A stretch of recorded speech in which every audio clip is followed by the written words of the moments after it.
हाँ जी अब सुनो जी। हाँ जी बाबा होटल वाली गल तो सुना। लाहौर में होटल था जी, अच्छा। वो भी था जी आले बाजार में। अच्छा। हम यहाँ से मजदूरी करता था जी, हाँ। एक जूनागढ़ हाथों पाँव के साथ जी।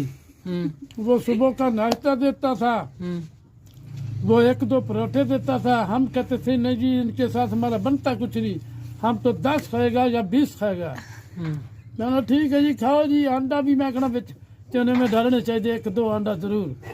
वो 10-20 परोठे हमने बिस्मिल्लाह पढ़ के अदा कर देने, नोश कर देने जी।